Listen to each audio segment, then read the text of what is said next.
We are doing Srimad Bhagavatam, Canto 11, Part 2, Chapter 28.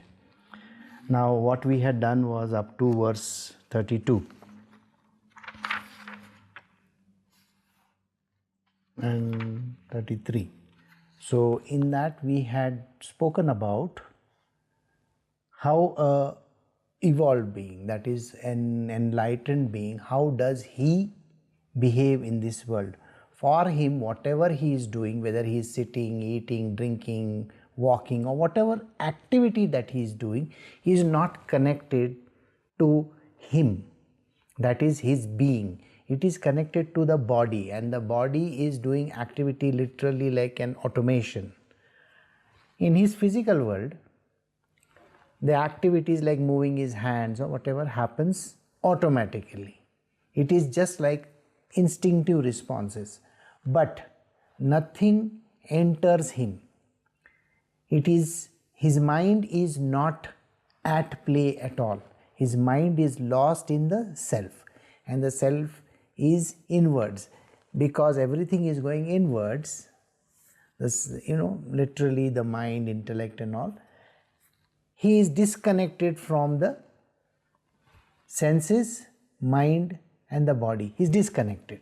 So the body is acting on its own. There is no such thing as body acting with him, right? So this is what we had learnt last time. We are doing Canto 11, Part 2 of Srimad Bhagavatam, Jnana Yoga, Chapter 28. This is a dialogue between Sri Krishna and Uddhava. We are doing verse 33 onwards. When the sun rises, it destroys the darkness.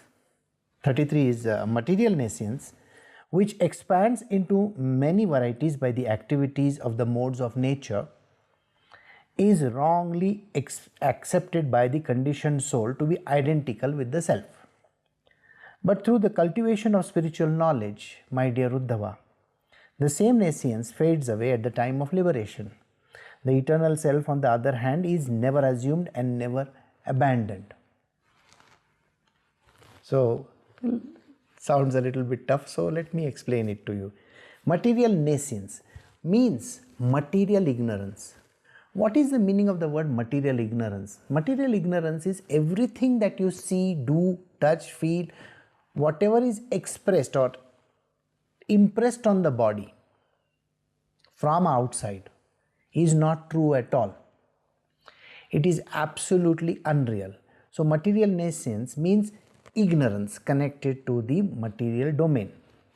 Let us say there is an individual in this world. Now this particular person, he is a great philanthropist. You know that there are great philanthropists in this world. He is also a great philanthropist, and what he is doing is he is taking out 50% of his income and giving it to charity. He goes and helps people in the material world, and he helps all the poor people that are there. Now, the material world feels this man is godly. And immediately they think that this person must be evolved in life. Evolution has happened. He is moved higher in life. Or there is another person who does great sacrifices. That means instead of the food, now there is one bread and there are many people who are there in front of him. So he gives his last piece of bread also to someone else. Immediately the thought is, oh, this must be a great human being. He is an evolved person. But that is wrong. There is another person who might be, a very kind-hearted soul who is not only given to charity, but in the material world he has given up a lot of things. Lot of things in the sense, he has given up on smoking, drinking, womanizing, staying with the family, and whatever that is required, and wanted to become spiritual or is in spiritual. So what happens? Is he evolved? No, not at all. He is not even touching the corner of what is called as enlightenment. He is not there at all. The moment you think you are doing something, or the moment the world thinks that you are such a great person, that person no longer is great. He is not an evolved being. So, a question is, are there evolved beings in this world? Of course, there are lots of them, but we do not know them for a simple reason, that is because an evolved person, that is an enlightened person, never draws attention on himself. I hope you got the answer. So, because he looks at the entire world as unreal. Nothing in the world appears real to him. Nothing. Absolutely nothing. So material nescience, which expands into many varieties of activities of the modes of nature, is wrongly accepted by the conditioned soul to be identical with the self. So people who think that an enlightened person is supposed to do some physical activity like helping the poor people, helping those who are sick, those who are in terrible need. Isn't that what we all think? When we look at Sai Baba or one of the great sages, we are expecting them to be helpful, to be kind to people around. Isn't that what you think? But that is not needed. It is not even a necessary requirement for becoming enlightened or being in the other world, his being lost in the self. There is no requirement. Do you understand this? It means that in case tomorrow you get enlightened, if you keep on thinking that I have to save the world, I have to help the world, I have to do kindness to everybody, I have to be, nice to everyone. Okay, I have to fulfill their desires. If somebody comes to you and says, oh, I need a baby, so you should, okay, God bless you, my child, you will have a baby. If somebody is doing those kind of things, it is not a necessary requirement. Do you understand? All that is material worldly ignorance. Anything, any activity connected to the material world is nothing to do with the realized beings. So, it is wrongly accepted. So, everybody wrongly accepts that an enlightened person is supposed to help. No. But through the cultivation of spiritual knowledge, my dear Uddhava, this same nescience fades away at the time of liberation. So, if you are on the path of becoming enlightened, and if you feel that I have done so much for this world, you understand what I am saying? You have been a kind-hearted soul, you have helped people in terrible distress, you have gone and done so many other things, and that is the reason why you are getting enlightenment is all wrong. That is also wrong, and people thinking otherwise about him is also wrong, because that is material worldly ignorance. Please remember this. So when you are enlightened, this material worldly nescience, this ignorance fades away, goes away. So enlightenment tells you, you are not here in this world to become a great sage or to help people around. So then why do these saints and sages help everybody? Do you know? The reason is they have a command from the divine. It's a God-given command.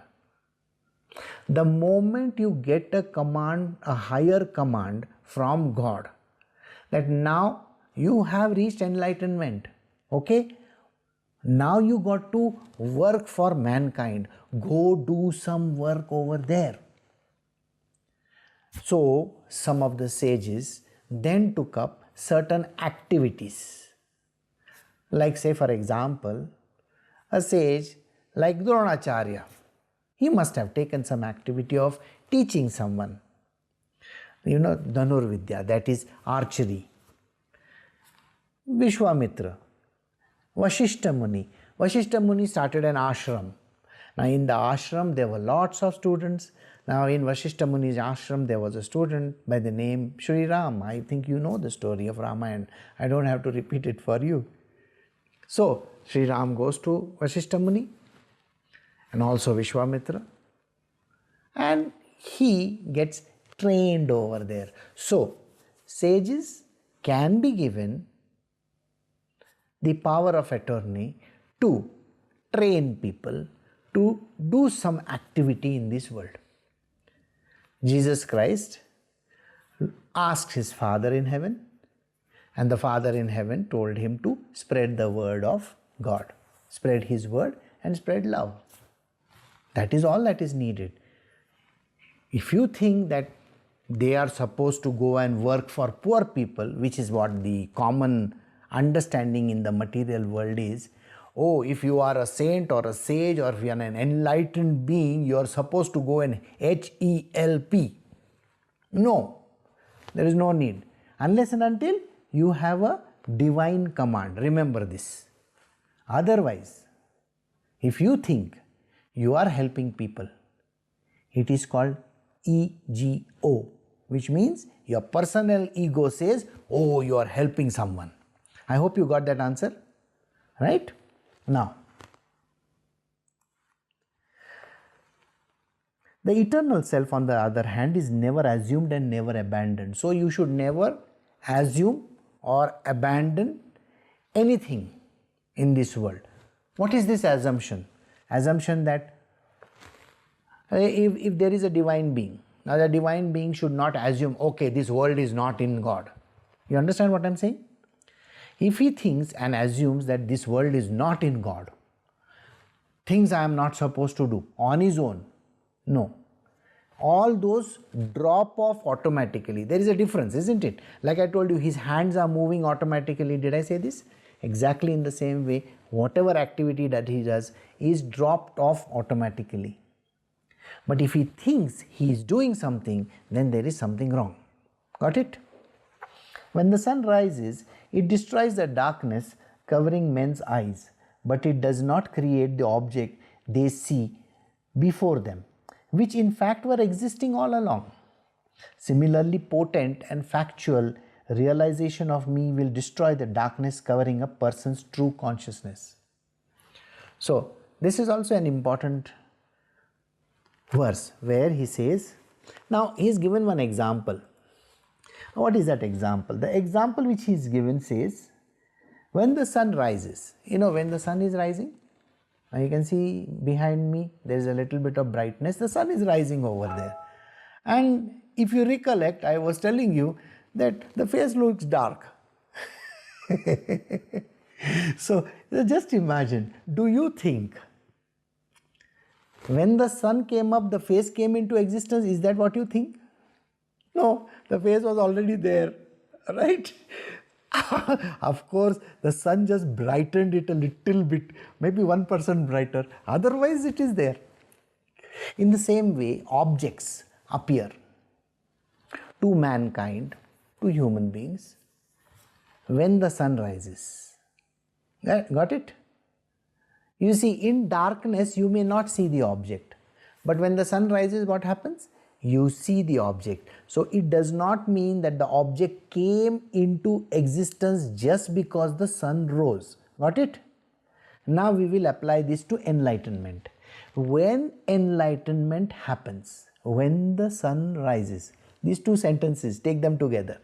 When enlightenment appears in that individual, it is not that things appear in his world or they appear different. No, nothing like that happens. If he is eating a bowl of porridge, it is still going to be a bowl of porridge. Just because he is enlightened is not going to become something completely different. No, it's not going to. There is a misconception. Misconception is this, that enlightened beings are vegetarian in nature. This is nonsense. Those who are truly enlightened don't even know what they are eating. Do you understand this? They don't even have any inkling or knowledge or understanding that something like that is happening. A normal being, a normal human being knows what he is eating, isn't it? So, there was one small story which I had told you all earlier, but I will tell you once again. Once upon a time, there was a sage in Varanasi, that is Benares. Now, this particular sage was born at the end of the 16th century, 17th century, you can say. Okay? Now, this particular sage used to roam around all over the place in Varanasi. Now, remember, in Varanasi is very famous temple over there of Shiva. Okay? Now, this particular temple, he used to go on a very regular basis. Now, the name of the sage is Trailanga Swami. Trailanga Swami. Okay. Now, Trailanga Swami used to be roaming around literally naked because he was an avdhuta.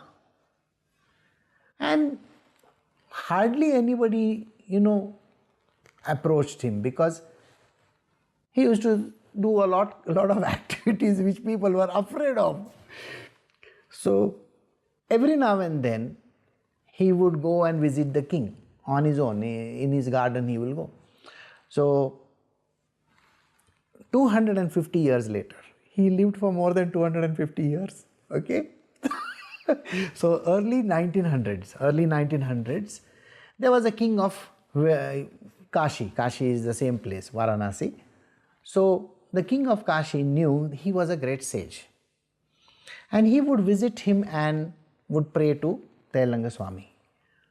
So, one day it so happened that Trailanga Swami went inside this Kashi Vishwanath temple. Kashi Vishwanath temple is the temple which is the Shiva statue, that Pindi is there inside.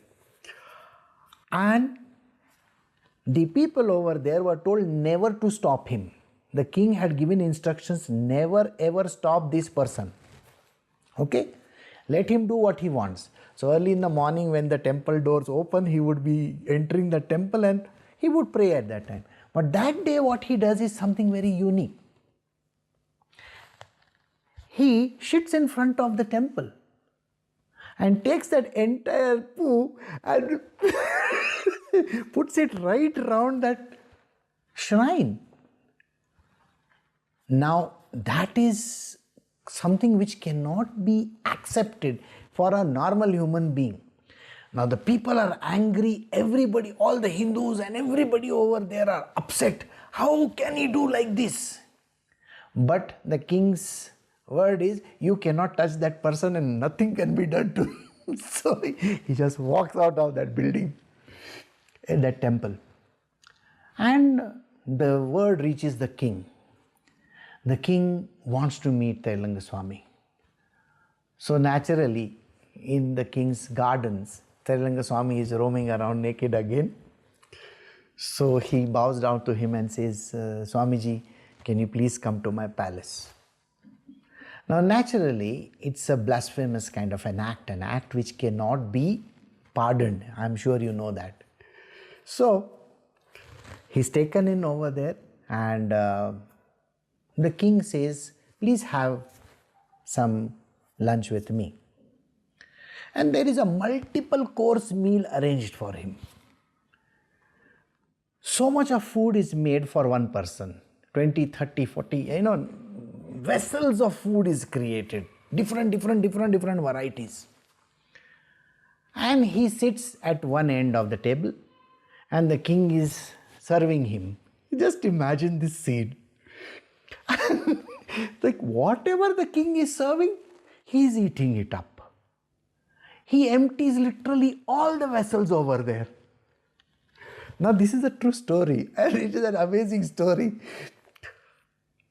And naturally you see, when a sage like this, an enlightened being, when he does this kind of an activity, is a very strange activity. Everybody is afraid. They are all standing over there trying to get those vessels out of the way. So finally, when the king is bowing down to the sage, naturally you see, when you offer something to the great people, whatever they leave, in their plate is called a prasad. Prasad means what you eat after the sage has eaten. So naturally the king is waiting for his prasad. Amazingly, what he had done in the temple, he does it once again. He puts that thing on his plate and then he covers it up and he tells the king, this is your prasad, eat it. Can you imagine somebody like that saying something to the king of that country? Because Kashi was a country at that point in time. It's a big and the king says, thank you very much, Gurudev, for giving me this prasad. I will have it. And he walks out of that place. Nobody stops him. All the courtiers over there, everybody who is there is afraid. Now what is king going to do? The king sits in his place and he takes a spoon and he opens that thing. And when he opens, you know that shira we call it? It has converted into a very nice sweet meat. And then the king eats it. This entire thing happened right in front of all those, king's cronies plus the king himself. Now think about it. He is an enlightened person. You may think, what kind of a glutton he is. He's eaten everything on the table. But the enlightened beings have absolutely no clue. They are literally like on remote, they are just doing it because that is how it is. Second aspect is the enlightened being, whatever poo that he is given and all that kind of thing that we thought of, he has no inkling about it. So the king was a great disciple of his. So he knew exactly what was happening. Sometimes these sages, sometimes these enlightened beings, they behave so rudely, sometimes angrily, sometimes they will misbehave with people. They can do anything. And we may think that, these people are idiots or something like that. Don't ever say anything like that. Don't ever point fingers at them. Please never do that. Don't say that he's a bad person or something, because they don't even have any clue of what they are doing. So did you understand this? When the sun rises, it destroys the darkness covering man's eyes, but it does not create the object that they see before them, which in fact were existing all along. Similarly, potent and factual realization of me, those who realize Krishna, will destroy the darkness covering a person's true consciousness. So we were doing Jnana Yoga. Do you remember this chapter's name? Jnana Yoga. Jnana Yoga, to achieve Jnana Yoga, like I told you at the beginning of the chapter itself, it's the toughest thing in the world. So we can just drop the subject. It's not so important for us because please understand, we have a 5-gram mind. We don't even have much in that mind. We are only bothered about our day-to-day activities. Why not use that mind for just being devoted to the Lord?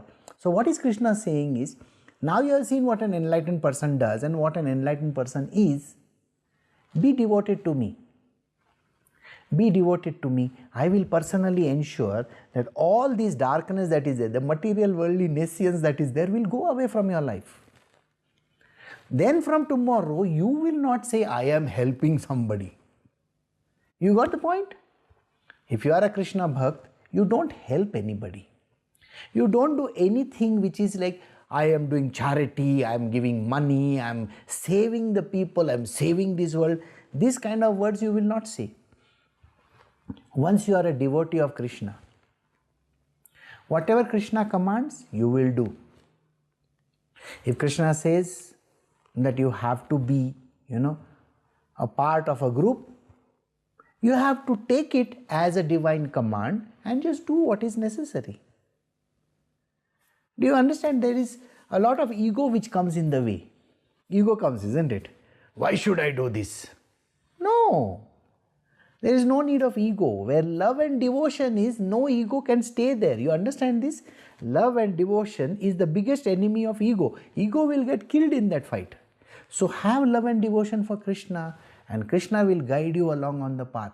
Now you may say, oh, I don't know Krishna. It does not matter. He will work through your hands. You understand what I am saying? He will work through you. You are literally like a conduit, a pipeline.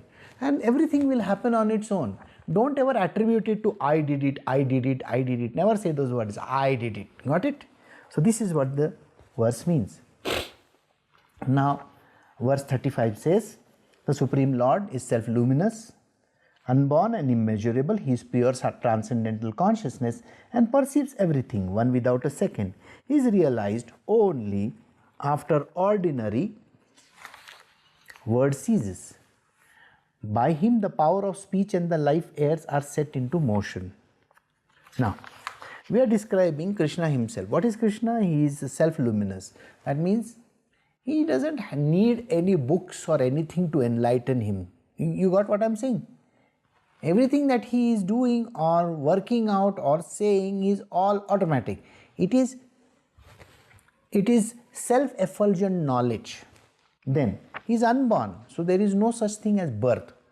Now let us say if he is born in the year 1900, as a child in some village. So you can't say, oh, Krishna was born in 1900 and okay, then something happened. It's not necessary, you understand? He is not that person who has come out from somebody's womb.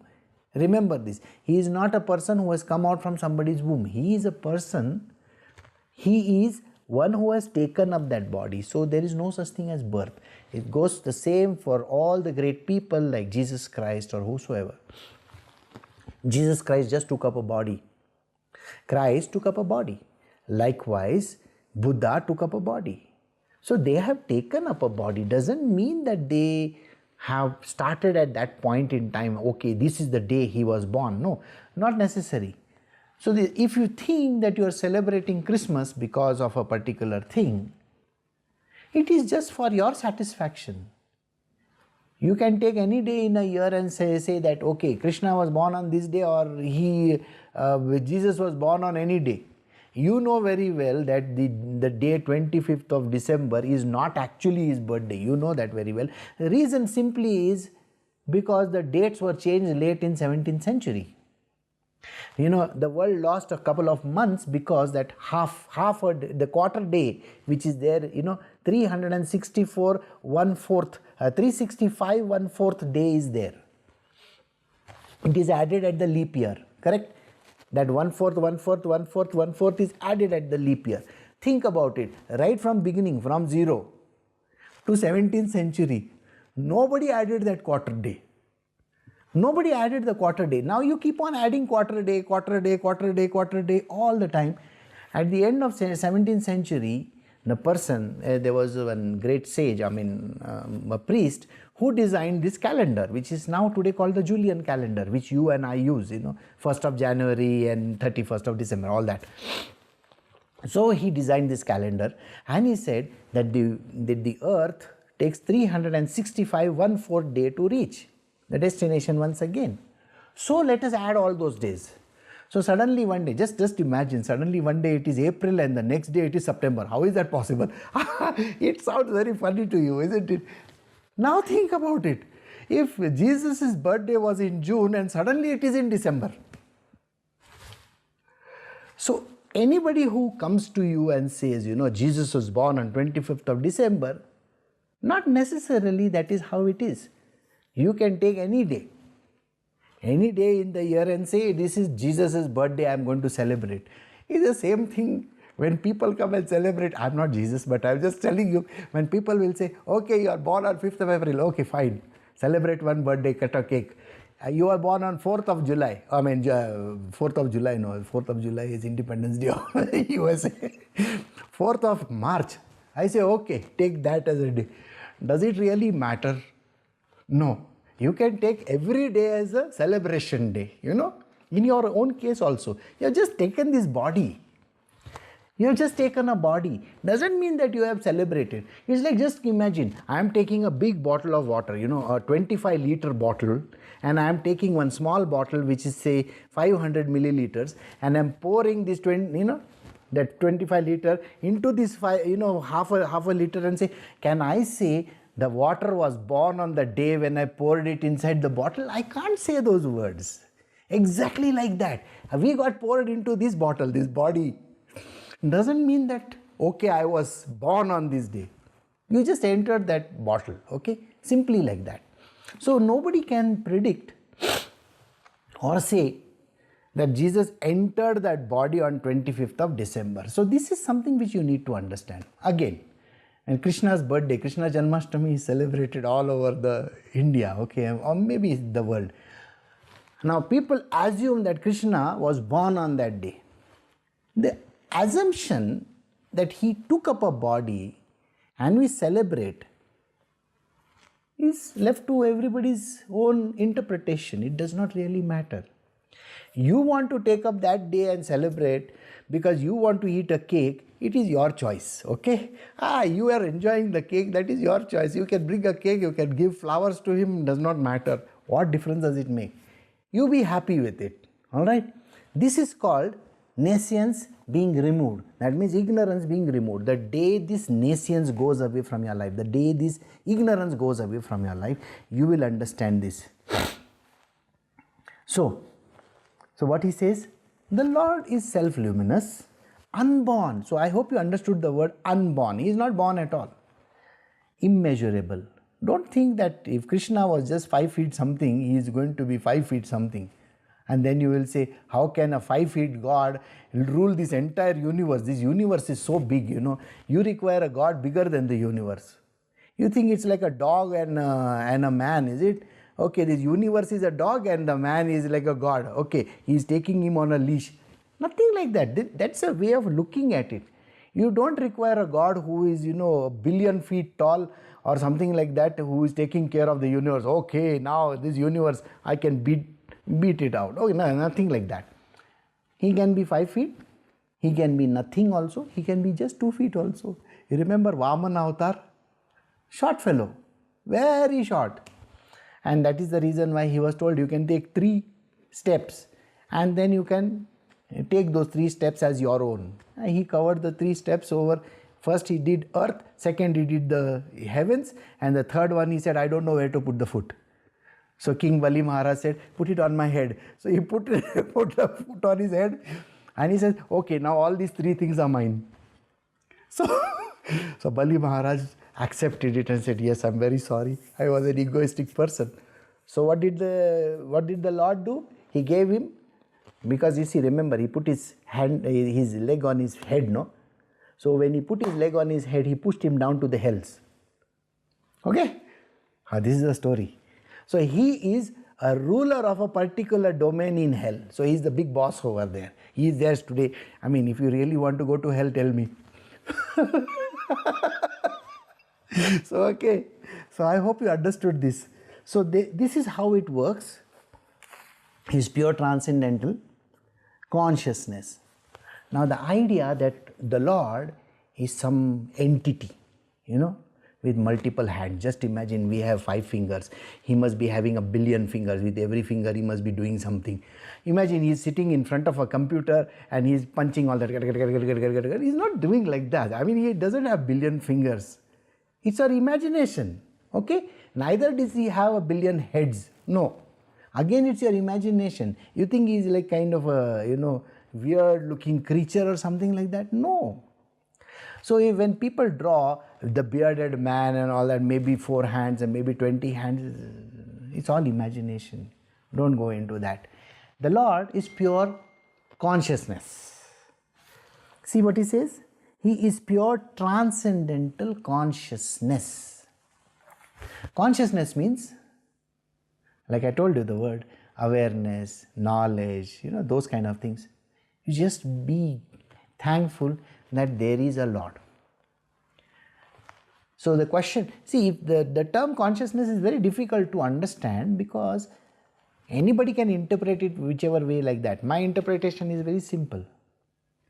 Even if you are woken up in the middle of night and asked the question, is there a Lord? The answer should be yes. So if the next question, have you seen him? Not necessary to see him. Then how do you know he is there? I just know. I just know He is there.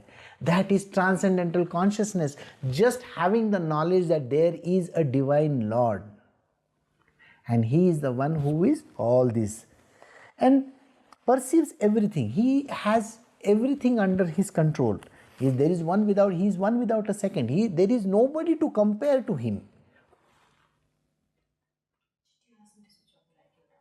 It become complete dark, Ma. Can you please put it on? Chitti, please don't do that. It's okay. Does not matter. It's a disturbance. Don't do that. Okay. So, one without a second. So, there is no other thing or person that you can say comparable to Him. He is realized only after ordinary word ceases. The moment you keep on saying words like God is immortal, God is this, God is that, words, can words describe God? No, don't even try describing Him. Don't even say, I know. Because the word I know makes I. The I is ego. You don't know. Can we just assume, accept, let it be? Just assume.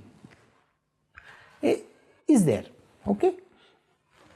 By Him, the power of speech and the life airs are set in motion. So with Him only, He came into existence, He brought everything into existence. He never came into existence, He brought everything into existence for us also. Our speech came because of Him. So we just have to let it be. Okay? So never try to describe God. If somebody says, do you know how your God looks like? No, sir, I don't know. Then how can you believe in Him? I just believe. Just like I believe in myself, I know I am. The way you think you are, that way God is. So the answer to all the question is, there is a religion which is called the I am religion. Do you know that? If you Google this, there is a religion called I am.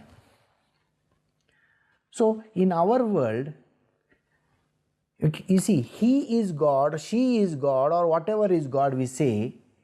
The first word, if I remove I, he, she, it, thou, whatever, there is nothing left there. God. Remove the word God, because I don't know what is God. So remove the word. What is remaining is called is. Is. God is. That's it, period. There is no other word there. Even the word I am doesn't exist. Is. Okay. Now you go look up is. What does it say? Is can become was very soon in people's lives, you know that, no? Something they are not able to achieve, they will say God is not there. So is always exists. So I hope you understood this. Whatever apparent duality is perceived in the self is simply the confusion of the mind. Indeed, such supposed duality has no basis to rest upon apart from one's own soul. So any duality that you see in this world, what is the duality that we see in this world? The duality is I am different, somebody else is different. You understand? You are sitting across on the other side. You think you are different than me. Or if I feel, oh, I am different. Okay? No, there is no such difference. Everything is one. Okay? Everything is one. See, the word again came, is. No? Everything is one. It's God. The divinity exists in this world. Do you remember in the previous sometime back we had done God doesn't exist in anything. There is only an idea that He exists. Please understand this. This enlightenment brings this back to you. That God is everything. God is everything. That means even an extension. The duality which you think exists is God. If you think He is Advaita, He is God. If you think that there is a singularity, that is God. If you think there is a duality, that is God. Don't bother your head about other people. This understanding, this knowledge, this apparent duality, this kind of a duality which exists in the world. This is my children, these are my children, this is me. This is my husband, this is me. This is my wife, this is me. No, this is my house. the things that you differentiate, isn't it? I am eating, I am drinking, this is happening, that is happening. These are my friends, these are my enemies. People say, no, these are my friends and those are my enemies. We keep on saying this. That there is this whole thing is called duality. This is called apparent duality, is perceived in the self, is simply the confusion of the mind. The moment you perceive this duality, that I am different, my husband is different, my wife is different, my children are different, my parents are different, this is different. This is duality. Actually, there is no such thing. You are the self. That is all that is there to understand. It's simply the confusion of the mind. Indeed, such supposed duality has no basis to rest upon apart from one's own soul. That is, you are the self and the soul. You are one. There is only one. There is no double. You are one. That's it. Period. Now do you understand what the sage goes through? The sage doesn't see anything as an outside his being, isn't it? Now think about it. Do you know what I am saying? You see, you may say, this sweater is different than me. Correct? These glasses of mine are different than me. Can I say the same for my finger? Is this different than me? No, you think it is part of my body. Okay? Same way hair. Is it different than me? No, it is attached to the body. So you will say this hair is in the body, this finger is in the body. But the glasses, they are outside the body, they are different. The sweater is different, right? This difference is called duality. The sage sees this plus the glasses as one. I hope you understand this. So, if the glasses are him only, even if you remove them, it still doesn't go out of his system. Because even the chair is him, the table is him, the other people in this world, see there are 100 people around him, they are also him. Please understand, they are like his fingers. They are not separate from him. So this is the singularity which the mind doesn't, in a normal human being, the mind creates this duality. But in the sage's mind, there is no duality whatsoever. So, now I want you to think very carefully. When Jesus said, Lazarus, rise from the grave, do you think he was saying to some person called Lazarus? No, he was talking to his own body. Because that person is not different than him. Similarly, Mary is not different than him. I hope you understand. Even the cross, that wooden cross which he was put on, is not different than him. So now, this is a thing which should dawn upon you. The reason why we pray to the cross is because we consider it as him. We take the, Sai Baba's footwear and we pray to the footwear because we think that that is him. It is not separate from his body. We are not separate from him. You get the point? So many a times when people say to me, also when they come and they talk to me and they say, bless me. I said, you are already blessed. You know why? Because you are me only. You are just an extension of me. There is nothing different. So when people say, you have gone so far away, I have not gone far away. I am with you. You are in me. You are in me. There is no differentiation. So if you wish to, you can just stretch your hand and I am there. You got this. This is the difference that is arising. I am not different than you. So never ever think that I am separate than you and I am away from you, I am billion miles away. Nothing like that. I am with you 24/7. Because this is what is the truth. Like I told you, the glasses are no different than the sage. You got the point? They are a part of his body. This is what he says. See the line. Whatever apparent duality is perceived in the self is simply the confusion of the mind. Indeed, such supposed duality has no basis to rest upon apart from one's own soul. This individual called the sage knows that he is the soul, the soul. And you know, one day I told you there are no different souls, different. There are no different, there is only one soul. If there is one soul and we consider it as the supreme, then where is the question of differentiation?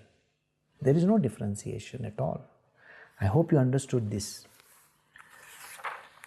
The duality of the five material elements is perceived only in terms of names and form. Those who say this duality is real are pseudo-scholars vainly proposing fanciful theories without basis in fact. Krishna is giving one more explanation. He says, you see, the moment you say there are five elements in nature, and these five elements, five different organs, five actions, you are talking something wrong. He says, is perceived only in name and form. Do you remember me saying one bottle to the other? That bottle may be named Evian and this bottle may be named something else. Does it matter? Everything is one and the same. So there is only, we think bottle is different. This assumption that bottles, we are all bottles.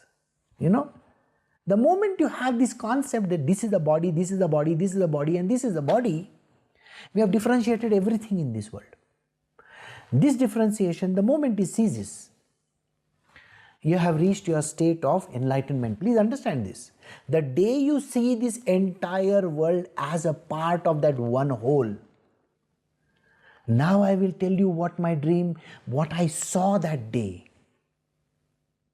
On 4th of March 2001, I saw outside the window of Malia Hospital everything, all answers falling down literally like one block of the jigsaw puzzle. It was literally fitting, tuck, tuck, tuck, tuck, tuck, tuck, tuck, tuck. Assume automatically an entire jigsaw puzzle is in front of you, billions of pieces, and they are just going and sitting in the right places. Do you know what it means? We are a part of that big jigsaw. One part, just one part, but the whole thing makes a picture, one picture only. So where are we different?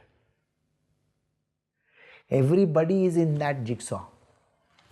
We are a part and parcel of that entirety.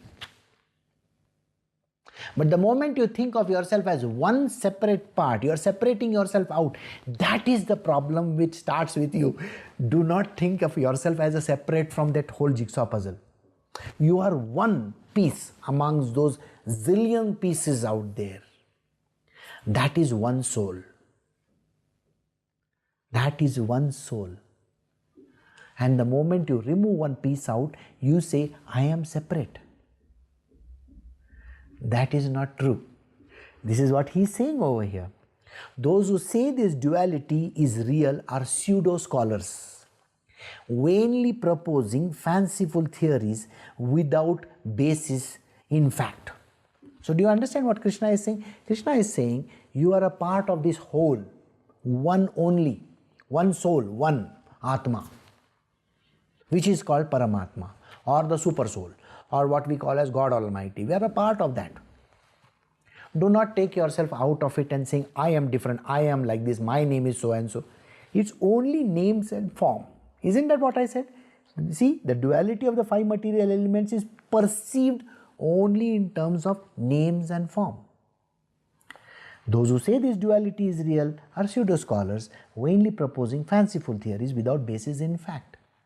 So, we are all one. Okay? And there is no differentiation between us. And I am not separate from you, neither are you ever separate from me. You are always with me, I am always with you. We are together into all these things. Okay? So the moment that duality comes and then we say, oh, this one is different, that one is different, forget it. It does not matter. Can you just let it be? Let it be. If somebody wants to act nasty with you, let it be. Okay? You want to retaliate? It's okay, go retaliate. Who cares? You understand what I'm saying? Two vessels, when they stick to each other, they are anyway going to make noise. Try putting two empty vessels next to each other. What happens? Only noise will happen. Your job is to be just an experiencer. Just experience this beauty in this world. It may be the worst experience of your life. You may be going through hell. Why not experience it? It's like putting you on the cross, no? You are going through hell. So what is the big deal? Go through that.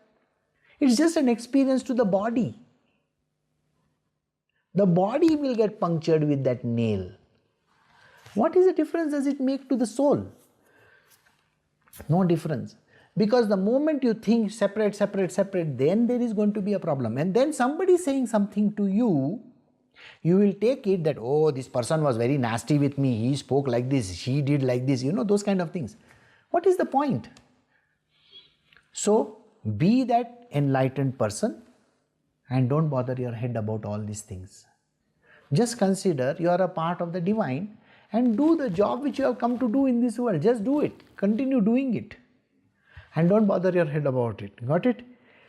The Bhagavatam teaches us about this.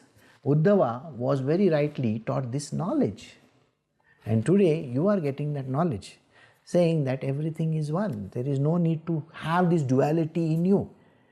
Well, if you think it is difficult to understand, don't bother your head about it. You know what is the easiest thing to do? Love and devotion. At the end of the day, we still come back to our old story. Love and devotion. Just have love and devotion for Krishna. That's it, period. Okay? And so, we have come to the end of the verse 37. We will do the verse 38 onwards tomorrow. Okay?